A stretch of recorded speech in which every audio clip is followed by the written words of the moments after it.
Welcome to the Dork Forest. Jackie and her pals will never bore us. Shameless confessions about our obsession will make us laugh and smile. So let's explore the Dork Forest and dork out for a while. Hello and welcome to the Dork Forest. It's Jackie Kashian. I'm your host. You know the websites, JackieKashian.com, DorkForest.com.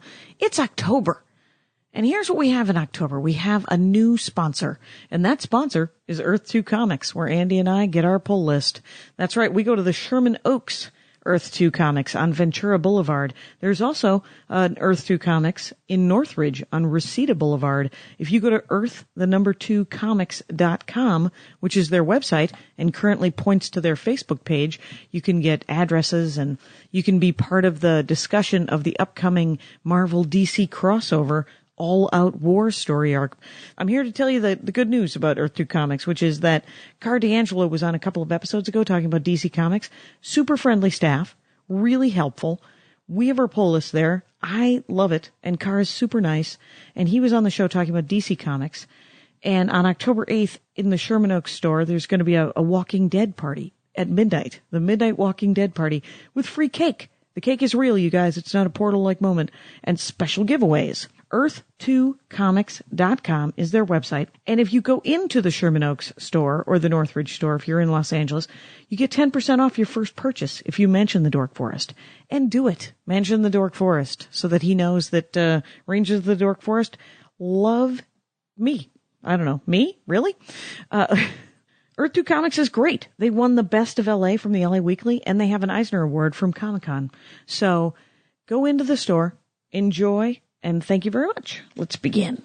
Welcome to the show, James Adomian. How you doing in my living room? I'm doing well, and in your living room it seems even better. Thank you, Jackie. It's cozy, isn't it? Isn't it? We're my husband might come home. I've left all the windows and doors open because it's the first nice day in a million years, and so. Oh, I forget you guys are in the Arizona climate. Oh, dude, so hot lately, and so I've been like, let's just have it. On the USA Today weather map, Van Nuys is always in the same band as as Arizona, Phoenix and as Las Phoenix. Vegas. And so this is the first overcast day and lovely, and I've been really liking it too. The weather's really nice. Yeah, we're also a test area for helicopters, so it gets a little loud. Do they really test them? There's not enough criminals running on the ground for them to do anything but to check because they're genuinely like right above my fucking house. We gotta make sure. We gotta make sure this sector is divided into quadrants.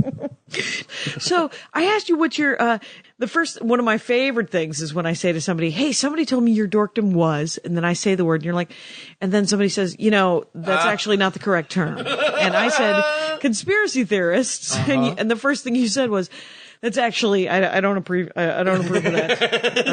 That is like majorly dorky. It's it's perfect because last week it was ska music. And I said, and this is because the Dork Forest is supposed to be a safe space, right? You're supposed to be able to do and talk about whatever you love, right? So I opened up the conversation with Kelly, with Brandy Posey by saying, "Hey, so ska music, a lot of drugs, a lot of stuff." She's like, No, not a lot of drugs, Jackie. Oh. And so James Adomian, you are on the Twitter or the Facebook, any website? I'm not on Facebook anymore. Not the last couple years. You take it? You run with it? I deleted it. Good for you. I blew it up. I got out of there. They don't make it easy to get off Facebook, though. No, they don't want you to leave. They know. And how were you able to get rid of? Yeah. I got off. Is it jamesadomian.com, by the way? Yes. That's my website. All right.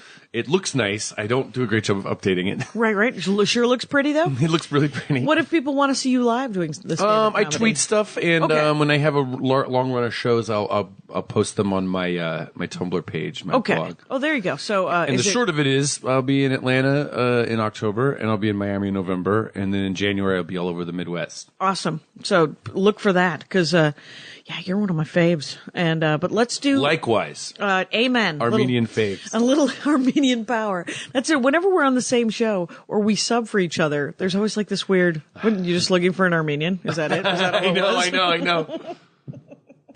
Okay, so why not conspiracy theories? Well, That's a phrase that was developed in the 60s in reaction to, it was popularized in the 60s in reaction to the Kennedy assassination. To go, oh, that's a conspiracy theory.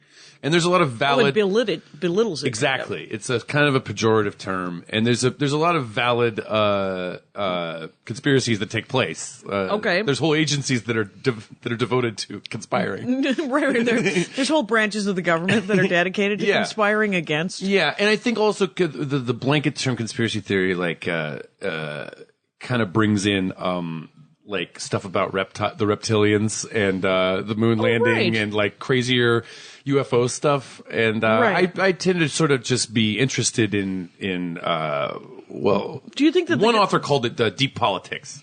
Deep politics. Which is a very dorky term. I don't expect anyone to go for it. But deep politics is a better term than conspiracy theory. I'm interested in following geopolitical maneuverings. Okay. And the wrangling of various intelligence agencies within the country and in a global scale. But I thought that they were, in all the movies, they're against each other, right? They don't work together. Right. Well, there is a rivalry like that. Okay. They do have these sort of turf wars. Notoriously, the FBI and the CIA kind of have these turf wars with each other. Right. Periodically. And then because Homeland Security was created and invented, there's no supposedly that they can stick their fingers in any pie because they're not overseen at all, right? Aren't they completely? Don't they run Gitmo? I feel like they are in charge of. Gitmo is the Marine Corps base, and it's where we put people it's where we put our illegal prisoners. Basically. Our political prisoners are being kept offshore because the Constitution, weirdly enough, doesn't apply in Cuba. Right. The further you get away from the center of the country, it doesn't apply anymore. That's completely insane. It barely applies at the borders. Right. Once it hits the border, there's trouble. Right. There's usually some guy in a hat pushing some child around. Well, that's why I love Jesse Ventura, and I make fun of him a lot. Yeah.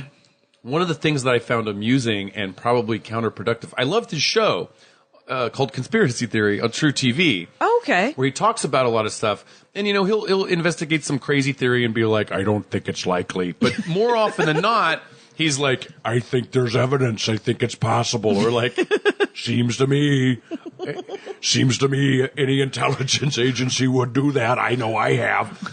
Oh my God. I know I have that kind of thing. Well, he was a Navy SEAL, so he's always going like, I have personal experience in explosives. That's right.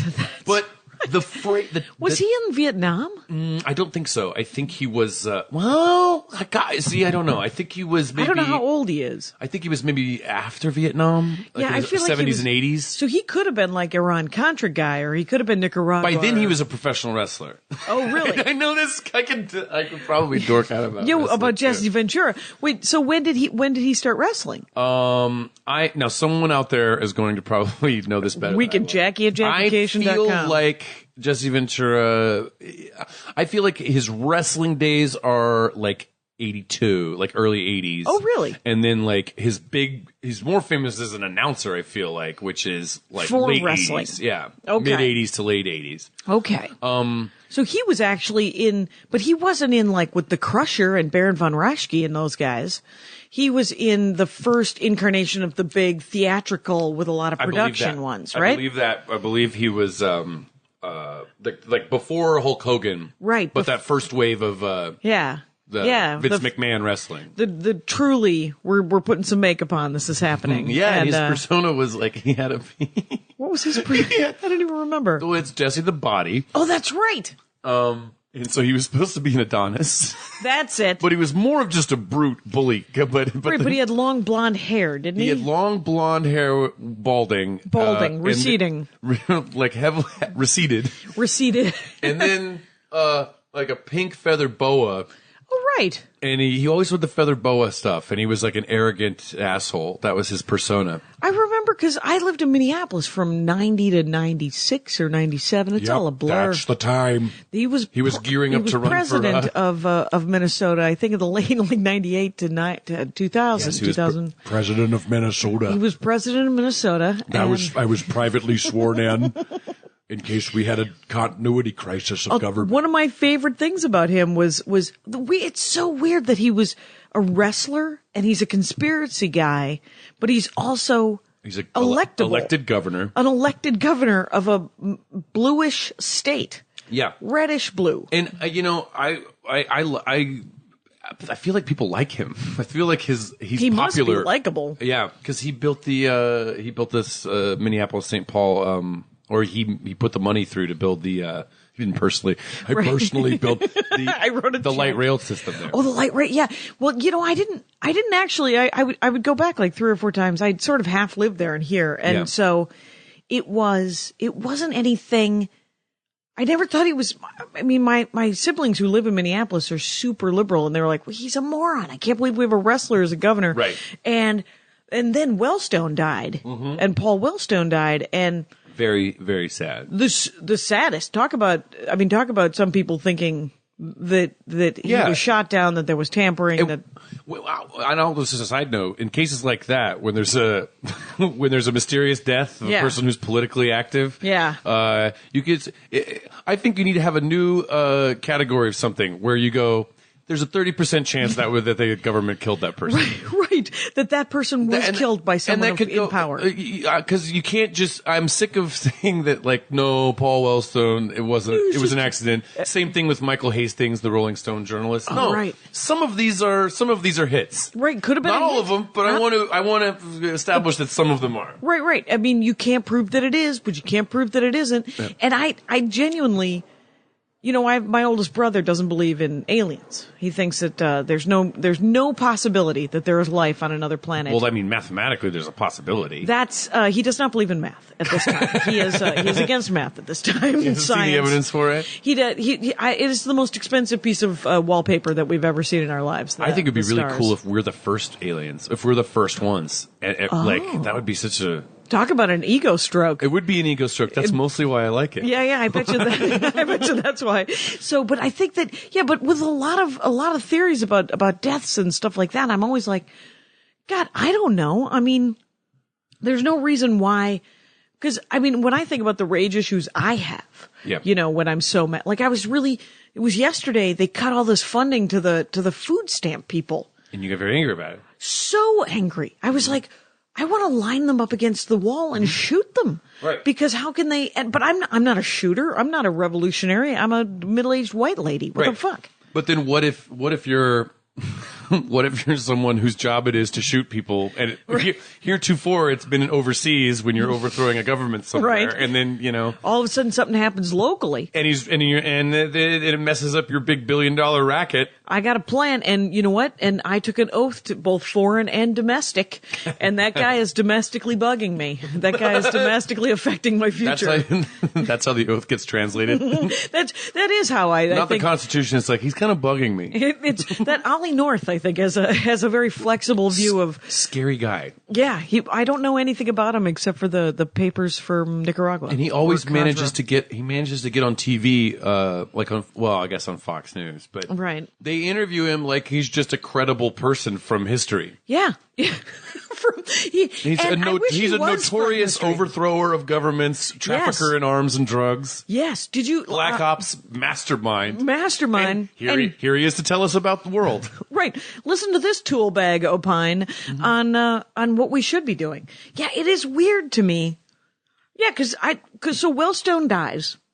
And, And Ventura is in charge of appointing his replacement. And he appointed a garbage nonpartisan. Man. Yeah, he appointed a garbage man because a guy who worked for the sanitation department. He was like, I'm just appointing somebody because the way the DFL, the Department Democratic Farm Labor, which is the Democratic Party of Minnesota. Right, and that dates back. Minnesota's always had a very colorful political history. As a state, it's kind of like Louisiana in that way. Really? Yeah, Minnesota's a very, they have the DFL because they had a rich populist movement in the early 1900s and stuff. Oh, wow. And that has been... And late 1800s. And so there were these third parties that were successful, and then they just merged back into the Democratic Party. Right.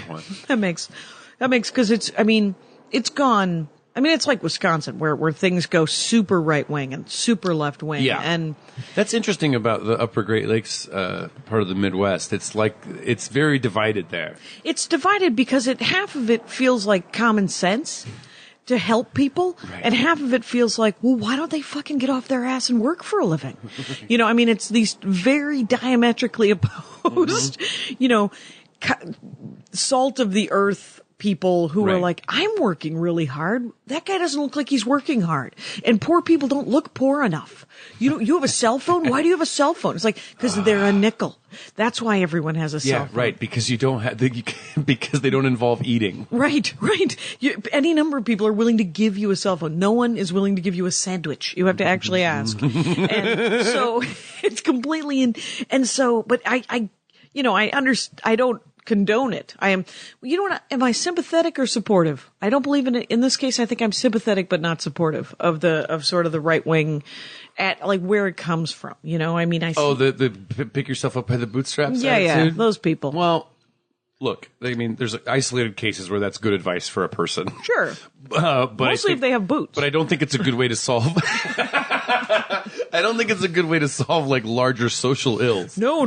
Part of the social contract is if you're doing well, you share. Remember that from preschool? Right. We all have to share. They brought a bunch of people into the world on the assumption that things would be better, and then we're all here now, and it's gotten much worse. So Right. we were sold a bill of goods, or our parents and grandparents were. Right. We are being taken on a buggy ride by jackasses. I love our populist Huey Long political talk. Let's do it. Take it on a buggy ride. That's it. I'm willing to Will Smith this. Not Will Smith. I'm probably going to Will Rogers it. I could Will Smith it. Let's, Independence Day. Come on. Yeah. So anyway, Wellstone dies, but the reason he appointed the garbage man is because the DFL he came to the funeral. He was upset. And the DFL booed him. Like the liberals who came to it, they booed the Republicans and they booed him. And he was like, you were at Paul Wellstone's funeral. You don't boo people at a funeral. Right. And so I'm going to gross. respond with an equally mature, by appointing not anybody. I'm going to appoint this guy who wants to go to see DC. He's going to check out the Smithsonian for 3 months. It's going to be nice. He's going to make 3 times what he usually makes. And then, let's see. Oh, that's right, because it was just a lame duck thing, and I guess that's when Norm Coleman came in. Right. And he's a very conservative gentleman. And I wonder if Wellstone would have won. I imagine it would have been very close. It would have been close because he had claimed that he wasn't going to run again when he first got elected. Oh yeah, he had been reelected once, so it was like he said he'd serve 2 terms, but not a third. And that was it, not a third. And I know that a lot of people I know in Minneapolis were like, "Oh my God, that's not okay. You can't run again when you said you weren't." And I was like, Minneapolis is the only place where people would be that honest to actually care about that. And call him on it. Jesse didn't run for the 2nd term. He made that pledge and stuck to it. Well, I think he had things to do. Wellstone was like a great senator. By the way, he really was. He was a hero, and he was the only senator to vote against was the Patriot Act or the Iraq War, or both? I know he was the only Democrat up for election that voted against the Iraq War. Yeah. I think he was alone in that. I remember that distinctly. Yeah, the rest of them were cowards. Just like we'll go.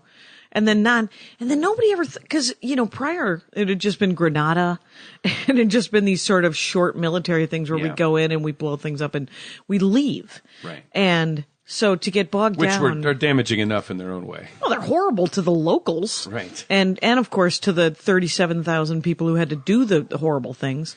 And what I'm realizing as I get older is it's damaging to the legitimacy of the rule of law over the long term. The more you break it, the more everyone realizes, this is just a game you're playing. Yeah, this is no longer the Constitution is as close as I come to having like a religion. Right. And to just throw it away. It starts to feel more and more like an ancient Greek god system that's not even in effect I'm also anymore. a huge fan of Athens, but nobody, the democracy of Athens, I was hoping that we were going to be better than that in the moment. And there was a brief shining moment we had and there was probably secrets going on too, like right after and during World War II. Anybody who protested World War II got thrown away.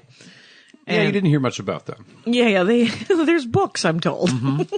But they're not popular books, and they aren't really being taught. There wasn't a lot of outrage back then. And there were a couple of peaceniks who were like, no, let them deal with them themselves. And you're like, okay, I am actually against genocide, so I have to. Right. And because I don't have, I remember when Iraq happened, I believe I had supported the invasion into Afghanistan. And I could go all revisionist history and claim that I did not, in a Kissinger-like moment. But, I can also own I would love to have the Kissinger moments on your podcast. Hello and welcome We to have Kissinger. always attempted to facilitate elections democratically. We did not go into Laos. And we never, I don't even like Cambodian food, is what I assume he would say. It's funny that we talk about so many people, not just you and me, but like a lot of people more and more I notice keep talking about the American system of the rule of law and stuff as past tense. Oh, right. Yeah. I got to turn down my mail alert on my computer. Is that an email alert or the postman came, the postal worker? So I was wondering if maybe that was a physical mail, like a snail mail alert that you have plugged into your mailbox. Right. She likes to press a button. How ridiculous would that be? That would be hilarious. Well, sometimes I think, my father was always, when I was a kid, he would say things like, one of my favorite stories is when I was in third grade and he was like, what are you learning in third grade?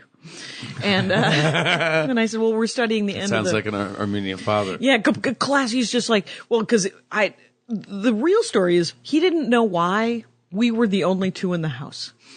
I was 8. He was easily 40. And, and he thought he'd try some parenting is what I assume. And I'm not saying he didn't have his keys in his hand. I'm just saying he goes, so what are you, 8? He genuinely said to me, what are you, 8? I was like, yeah. And you're a smart kid at 8, so that must be amusing to you. Right. Well, I was just like, yeah. And he goes, well, what are you learning in, what is that, third grade? What are you learning in third grade? And I said, we're studying the end of the Phoenician and Mesopotamian empires. I distinctly remember that. And he goes, yeah, empires fall. What's that tell you? And I said, that empires fall? And he goes, no. What's that tell you about America? And I said, that one day America's going to fall? And he goes, yeah. And it was the first time he was ever proud of me. Everyone should understand that. Like the way you come to terms with the fact that every person is going to die. There's no such thing as a political system that will ever last forever. Everlasting. You have to keep renewing it. Yeah. And keep making it better. Hopefully you can make it better. And 380 million people need to be governed differently than 27 million people, That's very true. So. That's very true. 100 years ago. It's a huge, I guess the major superpowers we have today between America and China and Europe and Russia and India. Right. Probably Brazil too. Like those are huge populations under the control of one particular government in each case. That may be unprecedented in history. It's gotta be you think about if 7 billion people on the planet. And the Earth, of course, continues to dry. My big conspiracy I didn't know that theory. I was on stage. Can I tell you this? I was on stage a couple of nights ago. I think maybe Sunday, and I was riffing something, and I said something about I said something about all 10 million people, and I realized that I just didn't know how many people there were. Well, I think we're just pushing 7 billion. Right. And, no, did you hear the mistake? It's a nice drinking game, for Rangers of the Dork Forest when Jackie doesn't know, instead of saying, a couple episodes ago, we were talking about the WPA.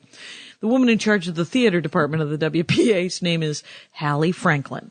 And I called her Halle Berry. Why wouldn't I? Why wouldn't I call her Halle Berry? And, that's a woman named Hallie. Is it the Works Project Administration? Yeah, the Works Project Administration remember Cradle Will Rock, Tim Robbins? Yes. So it was. I saw the movie. It was great. Yeah, it was a great movie. And so she was talking about, she had read the biography of that woman, Hallie Franklin. Oh, I see. And so that was her dorkdom. What are you reading?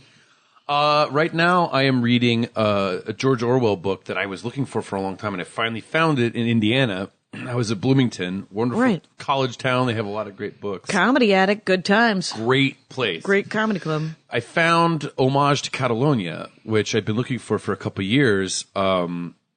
It's fiction? No, it's a memoir. It's nonfiction. Oh, it's a memoir. It's a George Orwell remembering fighting in the Spanish Civil War, and he wrote it right after he came back. Oh my God! So it was written in the late 30s. He went down to be a journalist. He's the age that I am now. Maybe a year older than I am now. Okay. But he went down to Spain because the Civil War had broken out because it was an attempted coup d'etat by Franco. Right. Which would be the model later followed by the rest of Latin America Right. later in the century. But Franco attempted a coup, and it was partly successful, and it was partly failed. So there was a stalemate that then became a civil war. Okay. And so on one side, it's the fascists, backed by Germany and Italy. And then on the other side, it's a coalition of government loyalists to the original government and anarchists. And this was back when anarchists could actually field like Franco was armies. a fascist, right? Yeah. Okay. And then so it's communists, anarchists, and government loyalists against the fascists. Oh wow.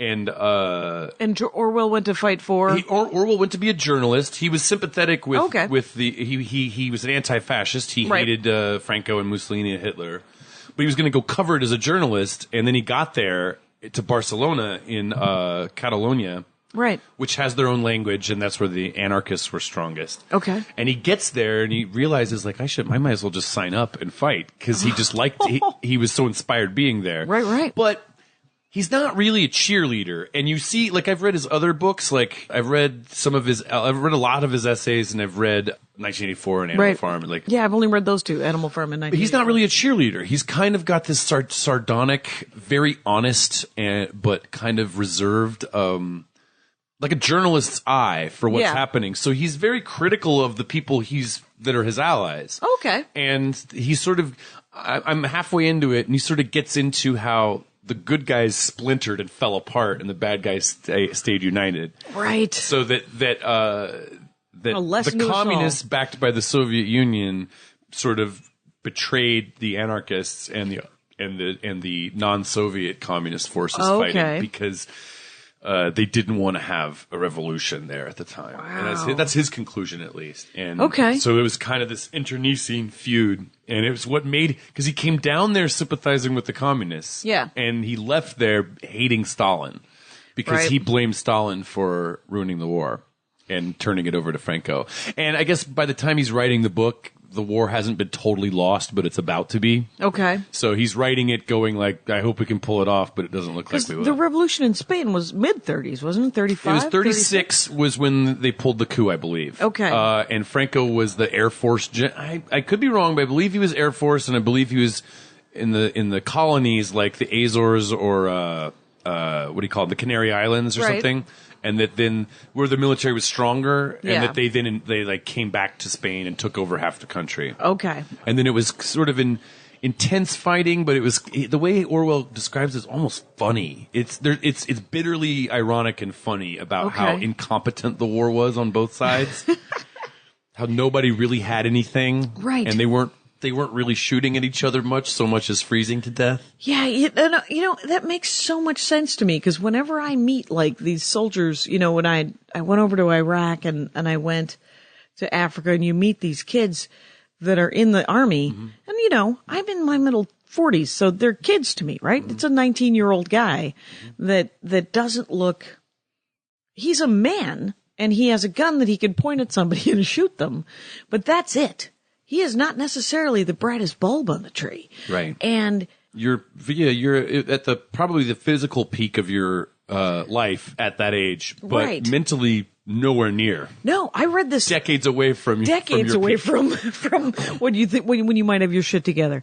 And I read this book. It was about embedded. It was about an embedded journalist in the first blitzkrieg into Baghdad in 2003. And what the hell was it called? Well, fantastic. It's a great book, you guys. Anyway, he's with these, Recon Marines.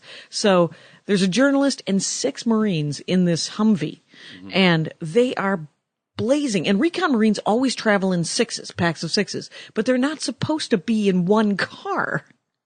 They're supposed to be 2 or 3. No, they're not supposed to be driving at all. They're supposed to parachute ahead of the troops. Oh yeah, and then work back toward the main group of army dudes, right? And then share what they've gleaned from right, yeah, exactly. And so instead, the general in charge of this part of the Marines sent a fleet of these guys, just like hundreds of these Humvees on the street, just driving into the desert, driving into Baghdad, 6 guys to a truck, and one guy just out the blowhole, right? With a, like a shooting thing. A machine gun on a turret. It. Yeah. That's it. Machine gun on a turret.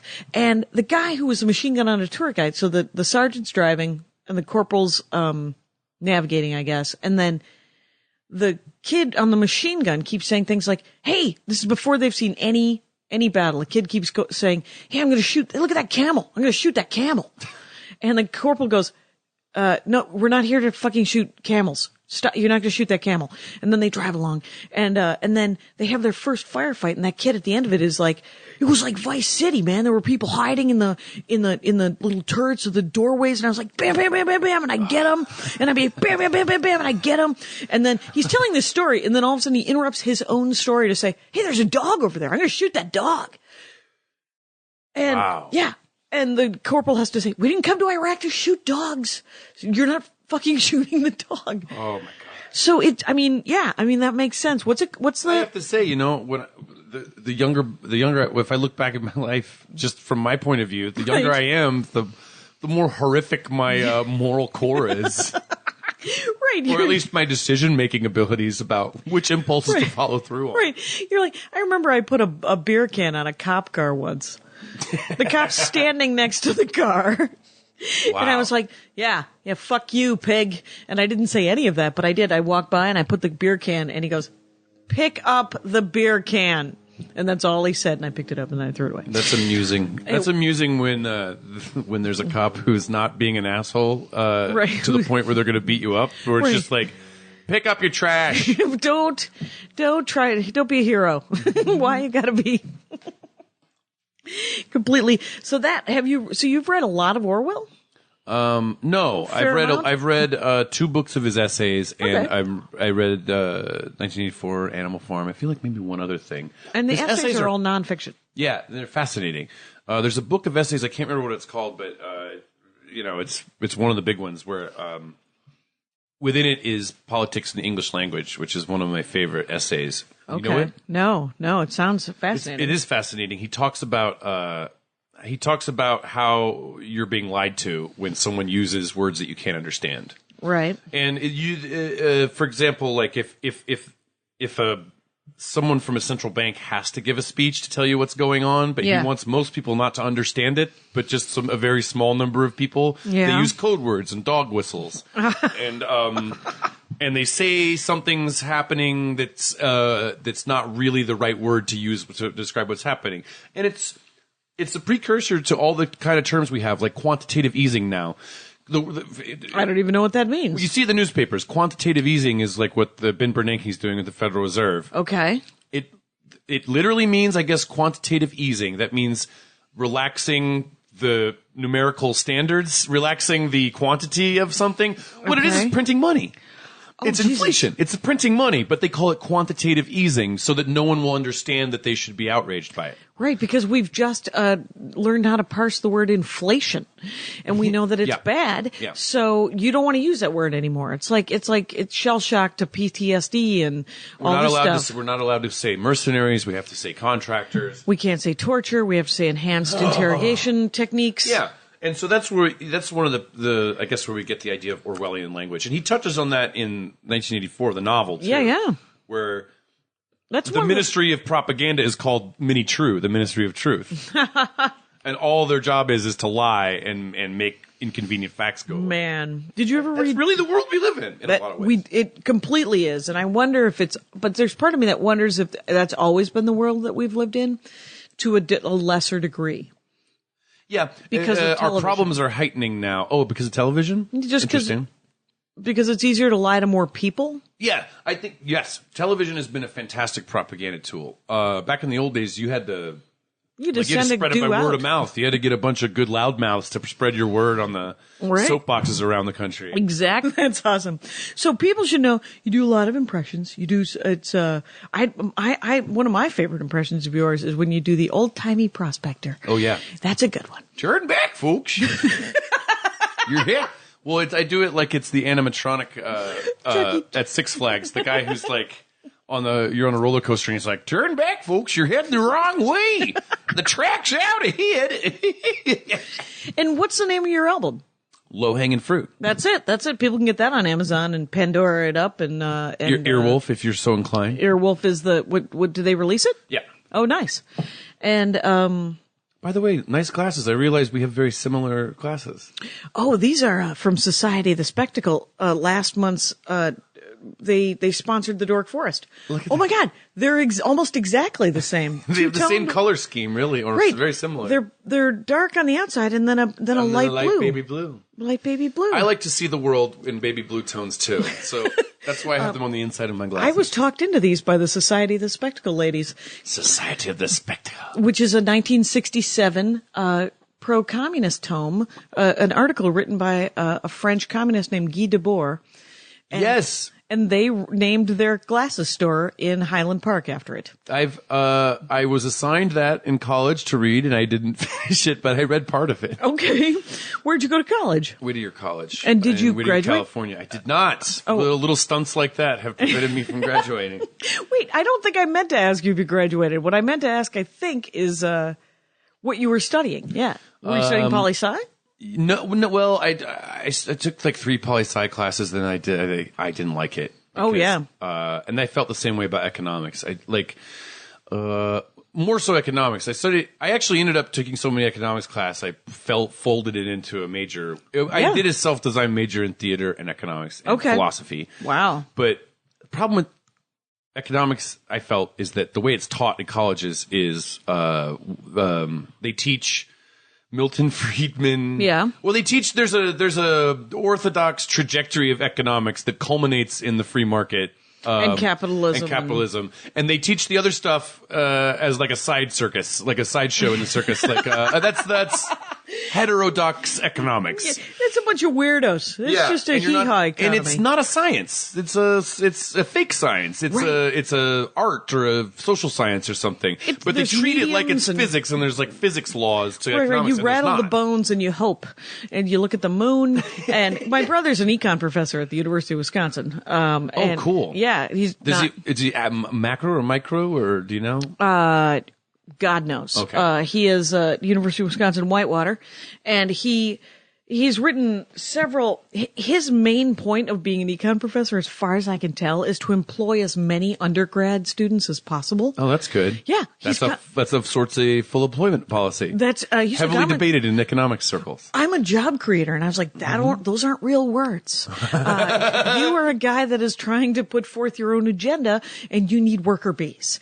And because you have created jobs in that, doesn't make you a job creator. That makes you an ambitious guy who wants to make money. And so, I mean, the jobs are created. I'm not saying that they aren't, but that's not a real word. Yeah, job creator seems like it's a euphemism that sprung up in the last 10 or 12 years that is meant, it's usually dads and dad type people going like, hey, I may be selfish, but my selfishness is good for you. Right. And you walk it off.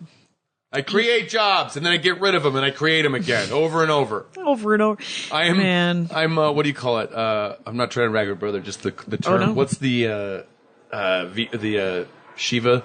I'm Shiva, the creator of jobs, the destroyer of them as well. Oh, right, because Shiva created and destroyed, right? Mm-hmm. Oh, yeah. The creation is the destruction. Uh-huh. So you studied econ and philosophy and theater. Yeah, and at a certain point... They have more in common than you would imagine. Well, yeah, it's kind of weird. I ended up, for my final project, I did do the final project, which I'm very proud of. I did a comedic play about the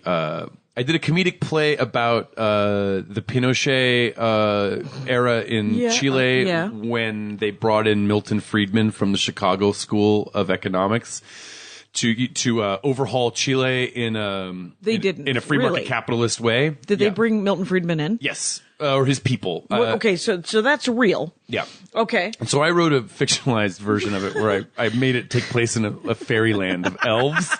But I had a fascist coup in a fairyland of elves, and then I had the free market experiment come down as the second phase. Wow. Which is forget my play. The whole Pinochet Milton Friedman thing is fascinating and dark, and like in how Nixon and Kissinger were deeply involved in the coup itself. And then we sent down this free market guy in a dictatorship, in a fascist dictatorship, to then enact so-called free market reforms. Right. Because a fascist dictatorship was the perfect place to try out these so-called free market reforms. Which shows you exactly how free the free market is, right? Yeah. I mean, and it's at the barrel of a gun. Yeah. Oh, crying out loud, man. You know, I sign my, I never know when I sign my CDs. I always say, I always sign them with a fake name. Oh, do you? No. I always say thanks for not being Hitler. Oh, thanks for really? not being Stalin. Thanks for not being Pinochet. And I go down through the litany of dictators, because it's every day you wake up and you're not an asshole, is a win. Because you could be a tiny Pinochet. There are lots of, and I want to particularly thank the smart people. A lot of smart people could be monsters. Yeah. Because they're smart enough to know how. So there's a lot of people I know who are like smart enough that you could manipulate people, but they choose not to because they find it sad and depressing. Exactly. That's more work than it's worth. Yeah. And so that sounds like I don't want to ruin people's lives for the pleasure of that. So good on you. Good on you. Yeah, good on you. It's better to be a neutral Jedi than a bad Jedi. Right. I am neutral good. That's true. Or I don't want to be chaotic good. That seems terrifying. Do you ever play any Dungeons and Dragons? No, but I'm fascinated by those terms like that because I love the idea of chaotic good. Right, because there's lawful good, there's neutral good, and chaotic good. I think I'm chaotic good. You might be chaotic good. And then there's lawful evil. There's chaotic evil. Right, lawful evil, that's like someone elected. Right, that's Dick Cheney. That's, by name. Oh, yeah, Taylor Williamson he came in second place, or I don't know what he did. America Loves Talent, or America... I didn't know that. I know Taylor. That's great. Yeah, he won like first or second, and he got interviewed by James Lipton. And they said, "What's your favorite curse word?" And he said, "Do you think you want me to swear on national television?" And James Lipton says, "Yeah." And he goes, "Dick Cheney." Oh, yeah. He that's said, a good one. It was great because he said, "No, I don't need your votes anymore." It was the greatest. It was my favorite line. Great. Bravo, Taylor. Good job. Well done, Taylor Williamson. What network was that on? I don't know. It was on the internet network. It was on the. I watched the internet channel. The internet channel's great. It's really nice. And so, what else are you reading? What else have you read that you would suggest people read? Okay. So I had a mind-blowing time reading Promethea, the Alan Moore comic book. Oh yeah. You know it? Yeah. I read it in Australia. Okay. I had been meaning. I don't remember if I got it in Australia or if I got it in the U.S. But either way, I picked up supplemental volumes when I was in Australia. Right. And because I was severely jet lagged and I never got over it, and I ended up getting sick. So I was laying around reading and trying to sleep, and then just doing shows every night. Right. Were you doing the Sydney run or the Melbourne? Melbourne for the festival. We get Rangers of the Dork Forest in Australia. Awesome. So, hello and welcome. Hello. And I hope you're preparing for the winter. Yeah. Or no, the summer. It's going to be the summer now. I got it wrong. Yep. I thought I was being so smart. I know it. They know better than that, though. They know better.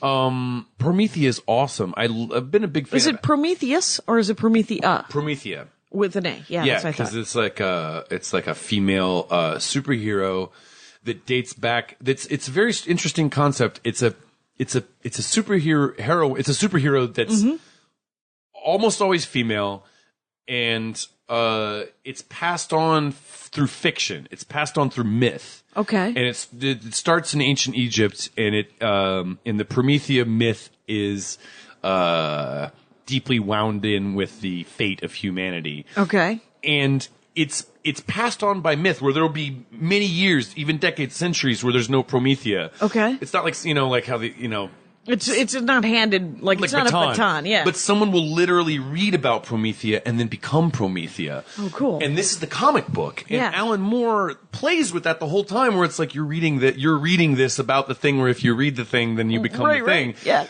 And it's the 5 graphic novels, I guess, and I was riveted from the start. And it was mind blowing. It's really what it is Alan Moore. And I don't know if you know, like I'm really fascinated by his cosmology and his worldview.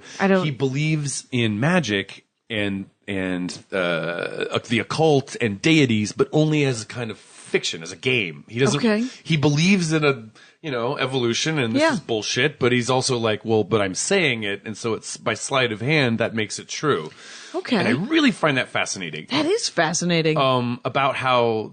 Does he feel like it exists somewhere, but it doesn't exist here? Yes. Okay. On our level of existence, it's all fake. But in these higher planes, they are fictional, but they're there because we experience them. Oh, interesting. And so it's basically him sharing everything he knows about these magical mysteries, these ancient deities. I learned a lot about ancient religions and stuff just from reading the comic book. Yeah. And like That's the my Kabbalah. favorite. Yep. And it was the Kabbalah, Talmud, like sort of Talmud light. What is that? Sprung out of that. This understanding of like this tree, the tree of life that has these different. Okay. He represents it. It's like these different stations on his tree of life. He represents it as the journey that she goes through, and it's almost like it's a train station map that takes like he does it like the London subway map. Okay. So that's her journey through the magical spheres.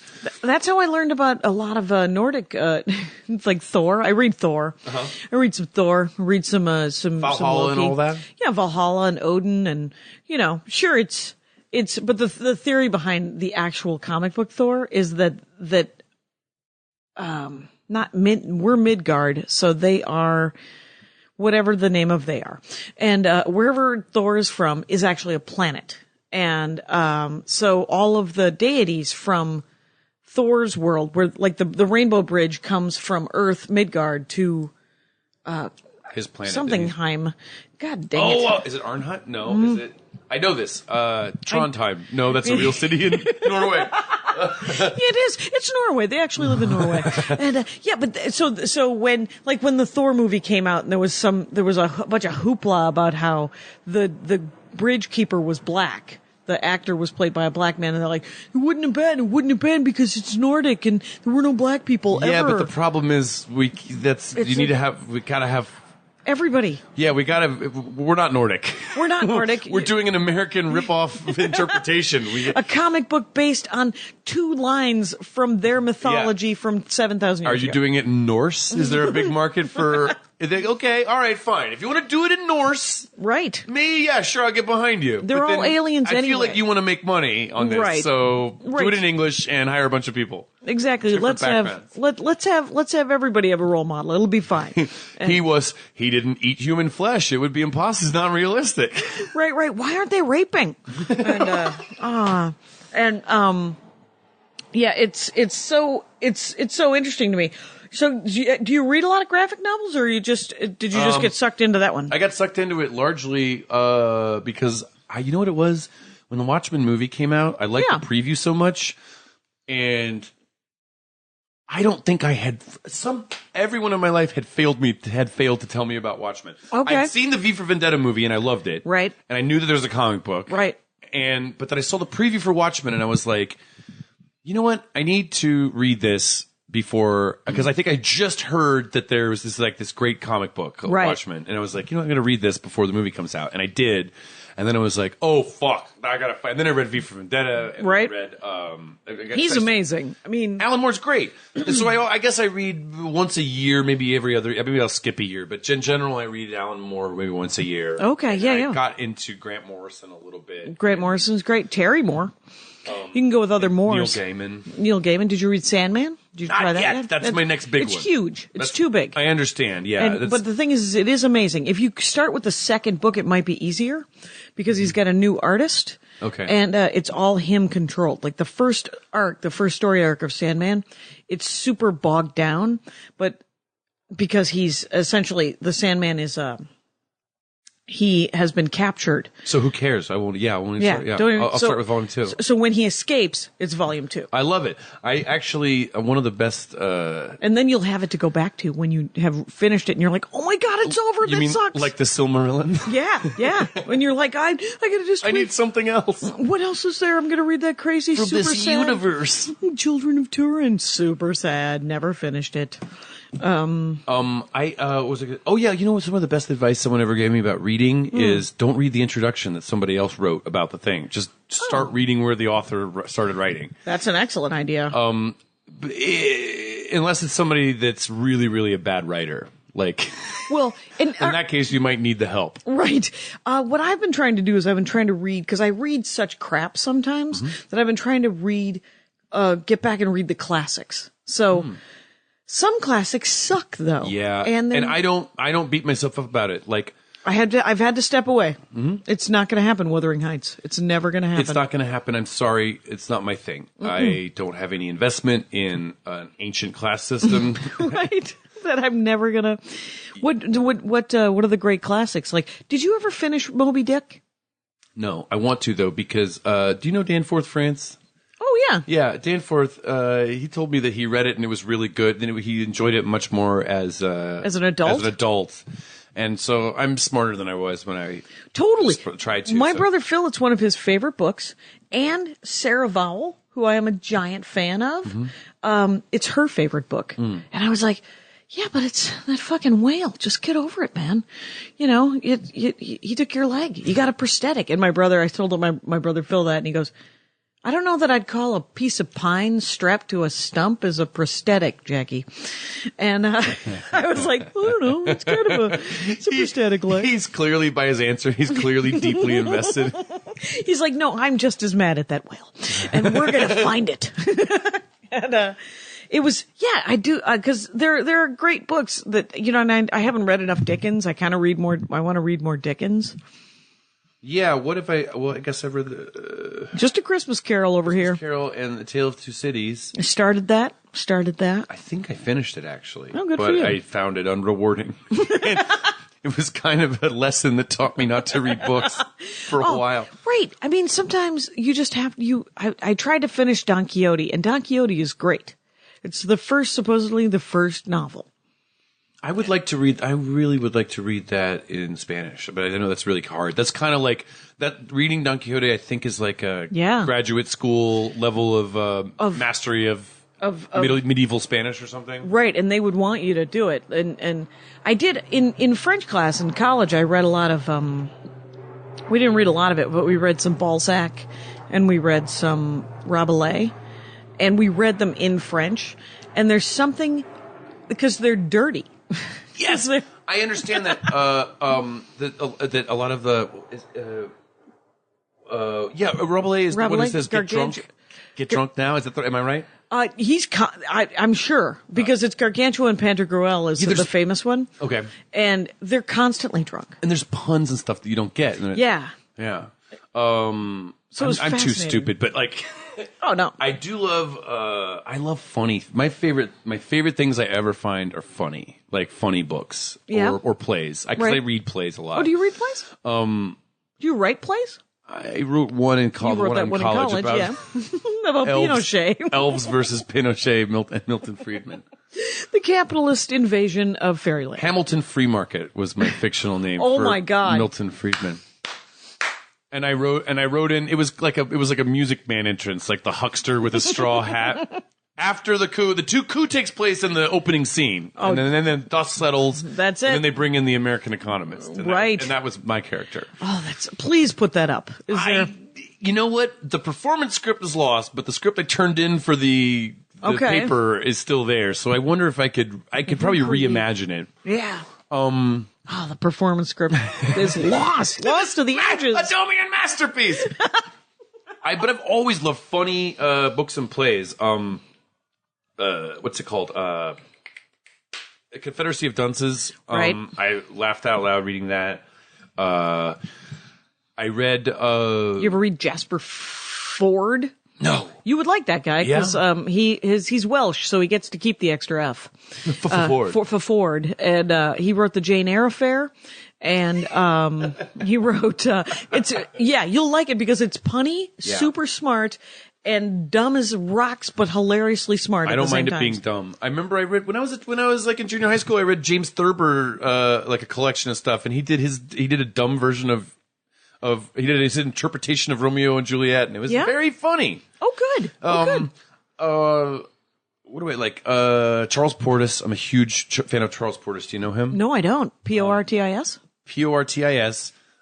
He's only written like 5 novels or maybe 6. Oh, that's awesome. But he's kind of a recluse, and they're all hilarious. He wrote his most famous one is True Grit. The the movie, that which the became movie was the movie. based on. Okay. But I don't even think that's well. I haven't. That's the one I haven't finished reading. Okay. Because I saw the movie. I didn't want to. I'm not ready Right. yet to read it. But Masters of Atlantis and Dog of the South are fucking hilarious. Okay. All of his books seem to involve a solitary narrator character who goes on some kind of road trip adventure and is surrounded by these ridiculous characters.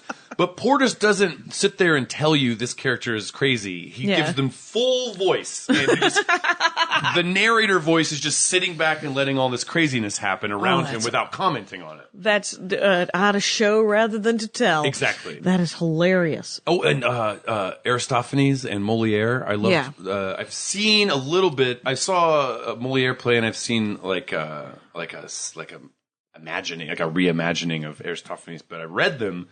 I read Tartuffe, and I read like a bunch of Aristophanes plays, and they're hilarious. Yeah, they're very funny. I read a really good translation of Aristophanes. I was lucky because it was from the 60s. What was the guy's name? I have some over there. You do? Yep. Which one? It's the Aristophanes. I think I have a couple of collections. See if you see anything. See anything you like? It's that's what I call my smart bookshelf. It's my bookshelf of my smart books. Oh, these are good, Walden. Sure. It's the Greek tragedy. It should be right next to the Greek tragedies, is it not? All I see is tragedy, Jackie. The comedy's gone. There we go. Lysistrata. I see Lysistrata. That's a great one. But Dudley Fitz, I believe, was the translator. Dudley Fitz in the 60s. F-I-T-Z? F-I-T-T-S. Okay. Made me laugh out loud. And I've wanted to do a production of The Birds ever since then because... Oh, cool. When you read it and you realize he's just making a bunch of topical references, Yeah. you could just take the skeleton of it and then just put in a bunch of stuff. And from our update it. time. And then, update it. yeah. And I think that's more in the spirit of what he does. Because it was political and it was like politically dangerous and Right, it was gutsy stuff. gutsy stuff, and it was very deeply involved in the politics of it. Yeah, so you could update it and get in trouble your own self. You're like, let's do this. Somebody told me that there's a new production in New York that's called Waiting for Godot. And it's about out in line waiting to go see it. I think it's about the understudies for the people that are performing in Waiting for Godot. Oh my god, that's a great idea. Right, it's the two characters in Waiting for Godot. They're understudies in the backstage just talking about, are either of these people ever going to get sick? No, probably not. And I guess that's the play. And I would really love to see that play. That sounds awesome. That does sound awesome. What the heck? Okay, James Adomian, it has been an hour. It's been an hour? Yeah, but pretty quick. But we could, we didn't really touch on. I know we were on. Oh, it's so fun talking to you as right. always. As always. But this time on the record. On the record, we talked for reals. And so, you mostly live in New York. I'm moving back here. Are you moving back here? Yeah. Will you get I've been a in car? New York for 2 years, and I have a project that are LA based, so I'm looking for a place here now. You're looking for a place here. And will you continue to use the bus system? Yes. The 27 miles I might, of and sometime metro. in my, I have a driver's license, so I'm able to drive. Right. And You could get a Vespa. I'm trying to not have a car. Oh, and right, you're trying drive to- it day to day. Right. I don't like to be a full member of society. of the oil society. Oh, but right. but I might have to break down. Who knows? Right. I'm not involved in so much shit and it holds me back. So far, it hasn't really, it hasn't punched you in the face not having a car. It does sometimes. Like if I go to Santa Monica, I have to stay there all day. Right. Well, because And it's fun that way, but then it's like a day trip. right, then then you're staying in. You might as well go to Catalonia. James Howard Kunstler. Oh, to get back, it would be sinful to call him a conspiracy theorist, but then some people would. Mm-hmm. He's a peak oil guy, and he has a podcast, and he is a blogger. He's a really prolific writer of essays and What's books his name? and stuff. James Howard Kunstler. Okay. And he talks about how the automobile sort of wrecked the scale of human communities that we had evolved, that we were used to Okay. for most of our history. And that all of a sudden we have these giant cities where Instead of a journey, 50 miles or 40 miles away being like a major event where you go do this and you spend time and it's a big deal. You just do it casually, but it wears you down physically and psychologically. Right. Oh, interesting. So to me, Santa Monica is a neighboring town. And really, people always complain about the transit system in Los Angeles, and I'm like, no, it works. It works. You just have to takes dedicate 3 to hours. Yeah, because it's big. That's why I try to stay on the basin side of LA, What's the basin side? Like between West Hollywood and downtown. Okay. That sort of stretch where there's a lot of buses and trains and stuff. Oh yeah, that is a good centralized. What I would love for them to do is to build a train that went parallel to the 405. Yes. Went parallel to the 101. Yes. With those kind of exits, You know that if you really want to get sad, I know we might not have time to go into it, but like, I'm a transit nerd as well, right? And if you really want to get sad, if you ever live in Los Angeles or spend time here, go look up the old pictures and videos of when they had the streetcars in LA. Oh, the red car? They had the red car, and they had a different company that was slightly bigger. The only reason cars. I know that is because of Roger Rabbit. Roger Rabbit tells the exact truth about what happened. For real? Yes, and it's the only way with cartoons. The only way you could swallow the pill is to coat it in enough candy, right? And to have Toontown win in the end. A consortium of General Motors, Firestone Tires, and Standard Oil, which became Chevron and some other companies, bought the streetcars in Los Angeles and the rest of the country, but their flagship experiment was in Los Angeles, and they ripped them out. They slowly choked them to death as entities, and then ripped the tracks out of the ground in the 50s and 60s so that people had to drive cars. Wow. And they had all kinds of reasons for why that would be better for the future, and they were 100% wrong. 100%. If you want to be really sad, go look at pictures of like the streetcars. There's pictures of the Cahuenga Pass, the 101, with a streetcar going up the middle of the freeway. Wow. Both ways, north and south. Right, just two tracks. With one going 101 up, one traffic, the old cars, but 101 traffic going north and south with cars, and then in the middle of the freeway, streetcars full of people. Full of people. And you did not have to have a car to go up into Studio City back in those days. Oh my God.